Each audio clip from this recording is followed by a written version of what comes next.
Hello dear learners, आज हमारी English का टॉपिक है सेंटेंस।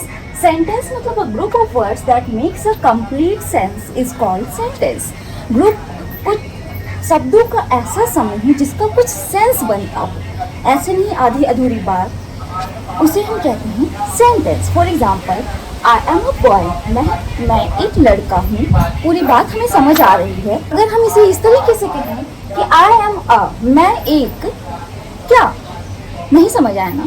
तो जहाँ बात अधूरी रह जाती है, शब्दों के समूह मिलकर भी बात को पूरा नहीं कर पाते, तो वो कभी भी सेंटेंस नहीं कहलाएगा। वो फ्रेज हो सकता है, बट वो हम अगली क्लास में, दूसरी क्लास में देखेंगे। आज इतना कि बात अधूरी है, शब्दों का समूह है, लेकिन उसका कोई सेंस नहीं बन रहा है, तो सेंटेंस तो no, it is not sentence. She is studying, वह पढ़ाई कर रही है। हमें पता चल रहा है वो पढ़ाई कर रही है। अगर हम सिर्फ बोलें स्टडिंग, व्हाट, हमें समझ नहीं आएगा। कौन पढ़ रहा है, क्या, तो आधी अधूरी बात रह जाएगी, तो वो सेंटेंस नहीं होगा। सेंटेंस के पार्ट, इसके तीन मेन पार्ट्स होते हैं, subject, verb and object. Subject वो जो कोई काम करने वाला होता है, यानी कि जैसे कि राम, श्याम, ही, सी, इट, दे, मतलब वो जो भी जिसके द्वारा काम किया जा रहा है या किया जाएगा या किया जा चुका है किसी के द्वारा, तो वो जो इंसान, जानवर, लिविंग या नॉन लिविंग थिंग कोई भी हो सकती है, लेकिन जिसके द्वारा काम किया जा रहा है, तो वो होगा सब्जेक्ट। जो सा काम वो कर रहा है वो होगा वर्ब। जैसे हंसता है, खेलता है, नाचता है, गाता है, वगैरह। अब जो सेंटेंस में बचा, जो काम कर रहा है, जो सा काम कर रहा है, अब जो सेंटेंस में बचा वो शब्द हो गया ऑब्जेक्ट। जैसे कि राम ईट्स फूड, राम खाना खाता है।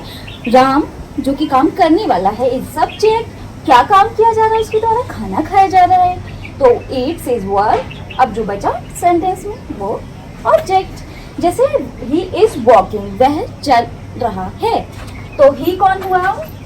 सब्जेक्ट, क्योंकि ही, सी, इट, दे, यानी कोई भी जो काम करने वाला होगा। इज वर्ब है, is, am, are helping verbs होते हैं। वॉकिंग जो काम कर रहा है वो। वैसे देखा जाए तो ही इज वॉकिंग, कुछ ऐसे सेंटेंस होते हैं जिसमें ऑब्जेक्ट की जरूरत ही नहीं होती। वर्ब एंड सब्जेक्ट मिलके ही सेंटेंस अपनी बात पूरी कर देते हैं, तो वो भी सेंटेंस होते हैं बिना ऑब्जेक्ट वाले। जैसे ही इज वॉकिंग, वो काम कर रहा है, कौन सा, चलने का काम कर रहा है, लेकिन अब सेंटेंस में तो कुछ बचा ही नहीं, तो इसका मतलब ये थोड़ा है कि ये इनकम्प्लीट सेंटेंस। इसका मतलब ये है कि इसमें ऑब्जेक्ट नहीं है, बात पूरी हो गई है। इज तो हेल्पिंग वर्ब है, बट मेन वर्ब क्या है? वॉकिंग। तो ये दोनों ही वर्ब हैं, ऑब्जेक्ट यहाँ है ही नहीं। दे आर प्लेइंग, वे खेल रहे हैं। उनके द्वारा क्या काम किया जा रहा है? खेलने का काम किया जा रहा है। और जैसे कि पहले बताया, is, am, are helping verb है, तो हेल्पिंग वर्ब की जगह तो वो ऑलवेज हेल्पिंग वर्ब रहेगा ही, बट अब उसका मेन वर्ब यानी मेन काम क्या है? खेलने का काम है, तो ये भी वर्ब रहेगा। अब कौन ये कर रहा है? वे लोग कर रहे हैं, तो ये हो गया हमारा सब्जेक्ट।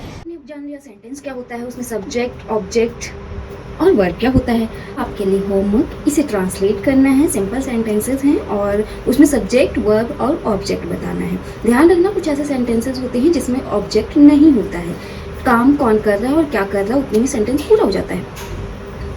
तो इसे ट्रांसलेट करना है, और ट्रांसलेट करते समय ये ध्यान रखना कि जो चीज़ कर रहे हैं या हो रही है उसमें ING लगता है। जो ताता वाले होते हैं, जाता है, आता है, खाता है, उसमें S या ES लग जाता है। अब लेट्स ट्राई। ओके बाय, आज के लिए इतना ही। मिलते हैं नेक्स्ट वीडियो में, तब तक के लिए stay tuned and stay educated. Thank you.